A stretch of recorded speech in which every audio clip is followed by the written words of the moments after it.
Аспан қызыл түске боялып, күн батып бара жатқан сәтте Жубайыр ибн Мардас әтір сататын дүкеннің алдында тұрды. Оның жүрегі бұрын-соңды сезбеген қатты дүрсінмен соғып тұр еді. Ол бұл сәт оның өмірін түбегейлі өзгертетінін, ал алдағы күндер оған адам көтере алмайтын талай сынақ әкелетінін білген жоқ. Жубайыр жастық шағы енді ғана басталған, арық денелі, көзінде балалықтың тазалығы сақталған жас жігіт болатын. Жасы 20-дан асса да ол базарда жүк тасушы болып істейтін. Дүкеннен дүкенге тауар тасып, аз ғана тиын табатын. Ол әрең дегенде өзімен қарт анасының аштығын басатын. Ол адалдығымен, сенімділігімен танылған, жұмысын мұқият істейтін және өзгенікіне қол сұқпайтын. Сол кеште саудагер Сухайл ибн Амир оған әтір дүкенінен қаланың шетінде орналасқан үйіне ауыр сандықты жеткізуді тапсырды. Жубайыр жымиып, сандықты иығына көтеріп, тар көшелермен жүріп кетті. Ол ризық берген Аллаға шүкір етіп келе жатқан еді. Бірақ тағдыр оған күтпеген сынақты дайындап қойған болатын. Саудагердің үйіне жеткен соң, ол сандықты есік алдына абайлап қойып, әдеппен есікті қақты. Есікті кішкентай қызметші бала ашып, сандыққа қарап ішке кіріп кетті.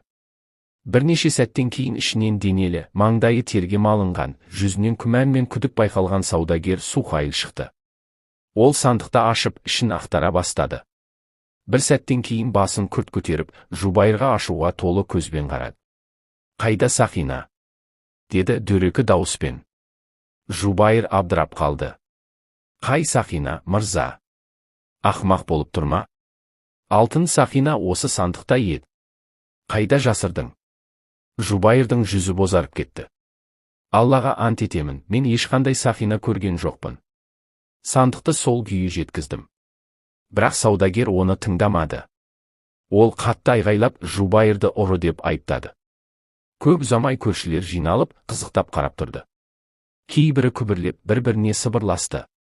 Жубайыр өзін қорғауға тырысты, бірақ оның сөзі айыптаулардың шуында жоғалып кетті. Айналасына қараса, адамдардың көбі оны жек көрінішпен қарап тұр. Кейбірі мазақ еткендей күлімсірейді, ал аз ғана бөлігі үнсіз қалды. «Мен ұрлаған жоқпын», деп айқайлады Жубайыр даусы қарлығып. «Алладан қорқыңдар». Бірақ ешкім сенбеді. Базар күзетшісі, денелі Маюф есімді адам келді. Ол саудагердің сөзін тыңдап болып, Жубайырдың қолынан қатты ұстап алды. «Шын айтасың ба, жоқ па, көреміз», деді ол суық үнмен. Жубайырды тінтіп шықты. Киімінде, кішкентай сөмкесінде, тіпті тозған аяқ киімінде тексерді. Ештеңе табылмады. Бірақ бұл оның жағдайын жеңілдетпеді, керісінше күдікті одан әрі күшейтті. Саудагер ашумен: «Сен оны бір жерге жасырып қойдың немесе сатып жібердің», деп айқайлады. Жубайыр көз жасын әрең тежеп: «Мен ұрлаған жоқпын», деді. Оны халықтың алдына алып шығып, күзетші Маюф: «Жубайыр ибн Мардас ұрлық жасады деп айыпталады», деп жариялады.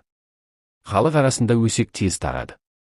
Кешке қарай Жубайырдың өмірі тозаққа айналды. Адамдар одан қашатын, саудагерлер жұмыс бермейтін, кейбірі оны қорлап қуып жіберетін. «Бізге ұры керек емес. Жақында бізді де тонайсың». Тіпті бұрынғы достары да теріс айналды. Солардың бірі Хамид атты жігіт еді. Бұрын ол Жубайырмен әзілдесіп, бірге тамақ ішетін. Бірақ қазір оны көргенде бетін бұрып кете берді.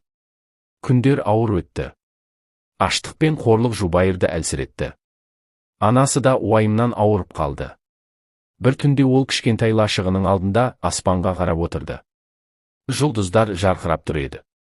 «Уа, Раббым», деді ол ақырын ғана. «Сен менің кінәсіз екенімді білесің. Сен куәсің. Егер бұл сынақ болса, мен сабыр етемін. Бірақ анам мені жазықсыз күйімде көріп өлмесін». Ол білмеді, бірақ дәл сол сәтте оның тағдырында бір өзгеріс басталып келе жатқан еді. Ол оның ойлағанынан әлдеқайда ертерек басталды. Келесі таңертең саудагер Сухайл өз дүкенінде бір клиентпен есептесіп отырған еді. Сол сәтте дүкенге ұзын бойлы, үстінде таза шапан киген бейтаныс адам кірді. Ол сәлем беріп, сабырлы үнмен: «Алтын Сақина сатасың ба?» деді. Сухайл пайда ойлағандай жымиып: «Иә, бар». «Нақты қандайын іздеп едің?» деді. Бейтаныс адам қалтасынан бір затты шығарып, күн сәулесінде жарқ еткен алтын Сақинаны көрсетті. Ондағы өрнектер өте нәзік болатын. Мынау сен сататындарға ұқсай ма? Сухайл бір сәтке қатып қалды. Көзі ұлғайып, жүзі қызарып кетті. Бұл дәл сол Сақина еді. Жубайырды ұрлады деп айыптаған Сақина. Мұны қайдан алдың? Деді ол абдырап. Бейтаныс адам сабырмен жауап берді. Мен оны бірнеше күн бұрын әтір дүкенінің жанынан тауып алдым. Іздестіріп едім, сен Сақинаңды жоғалттың дегенді естідім. Тексерейін деп келдім. Бұл сөздер Сухайлға найзағайдай әсер етті. Оның қолдары дірілдеп кетті. Сол сәтте ол шындықтың ауырлығын түсінді. Сақина сандықта болмаған, ол өзінен түсіп қалған екен. Ал ол болса жазықсыз жас жігітті айыптап өмірін талқандаған. Рахмет, бұл менің Сақинам, деді ол өзін ұстап.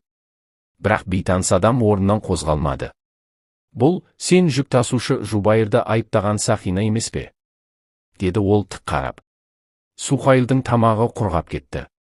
Осы кезде дүкеннің айналасына адамдар жинала бастады. Олар әңгімені естіп күбір-күбір сөйлесе бастады. Демек Жубайыр кінәсіз бе? Оны жала жауып қаралаған екен. Сухайл адамдардың өткір көзқарасын сезіп, ауыр қысымға түсті. Ақырында ол ақырын дауыспен: «Иә, мен қателестім. Сақина сандықта болмаған. Ол менің өзімнен түсіп қалған екен», деді. Жұрт арасында наразылық күшейді. Кейбірі оны жауапқа тартуды талап етті, ал енді бірі Жубайырды іздеп кетті. Сол кезде Жубайыр кішкентай лашығында жұмыс іздеп жүріп жараланған аяғын таңып отырған еді. Кенет сырттан аяқ дыбыстары естілді. Алдымен ол тағы да өзіне зиян келтіруге келгендер шығар деп ойлады. Бірақ бір дауыс: «Уа, Жубайыр! Шындық ашылды!»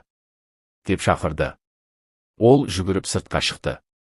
Алдында тұрған адамдар оған болған оқиғаны, Сақинаның табылғанын және саудагердің өз қателігін мойындағанын айтып берді. Жубайыр алғашында сенбей тұрды. Олардың жүздеріне қарап, шын айтып тұрғанын түсінуге тырысты. Бір сәттен кейін оның көзінен ыстық жас ақты. Бұл жолы ол қайғыдан емес, жеңілдік пен қуаныштан жылады. Олар оны базарға алып келді. Онда Сухайл дүкенінің алдында халыққа қоршалып тұрған еді. Жубайырды көргенде ол алға шықты, басын төмен түсіріп: «Уа, Жубайыр, мен саған ауыр зұлымдық жасадым. Сені жала жауып айыптадым. Кешір», деді. Жубайыр үнсіз қалды. Оның жүрегінде ашу қайнап тұрса да, ішкі бір дауыс кешіруді таңдауға шақырды. Ол сабырлы үнмен: «Сен де адамдар да мені жараладыңдар. Бірақ Алла менің кінәсіз екенімді біледі. Маған осы жеткілікті», деді. Сосын адамдарға қарап: «Уа, адамдар! Дәлелсіз сөзге еріп, біреуді айыптамаңдар.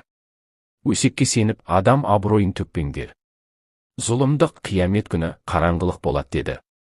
Жұрт үнсіз қалды. Кейбірі басын төмен түсірді, ұялып тұрды. Сухайл қалтасынан ақша алып: «Мынаны ал, саған келтірген зияным үшін өтемақы», деді. Бірақ Жубайыр ақшаға қарады да: «Мен әділетсіздікпен келетін өтемді алмаймын. Егер өтеуді қаласаң, кедейлерге көмектес, және енді ешқашан ешкімге асығыс жала жаппа», деді. Келесі күндері Жубайырдың жағдайы қатты өзгерді. Адамдардың оған деген құрметі қайта оралды. Саудагерлер оған жұмыс ұсына бастады. Бірақ ең маңыздысы, оның оқиғасы бүкіл қалаға таралып, адамдарға үлкен ғибрат болды. Сол кезде ірі саудагерлердің бірі, Сахр ибн Жабир, Жубайырдың басынан өткен оқиғаны естиді. Оған Жубайырдың адалдығы мен кешірімділігі қатты ұнады. Ол оны шақырып: «Маған сауда ісінде көмектесетін сенімді адам керек. Мен сенде көп адамдардан артық сенім тудыратын қасиет көріп тұрмын. Қабыл аласың ба?» деді. Жубайыр қатты қуанды, бірақ анасының ауруын есіне алды. «Мен қабылдаймын, бірақ алдымен анама күтім жасауға рұқсат бересіз бе?» деді. Сахр жымиып: «Бұл сенімімді одан сайын арттырады. Бар, анаңа қара, мен саған дәрігер жіберемін», деді. Шынында да шебер дәрігер келіп, Жубайырдың анасын емдеп, ол жазылып кетті. Содан кейін Жубайыр Сахрдың жанында жұмыс істей бастады. Ол өзінің адалдығы мен іскерлігін дәлелдеп, көп ұзамай оның ең сенімді адамдарының біріне айналды. Ал саудагер Сухайл болса, шын жүректен тәубе етті.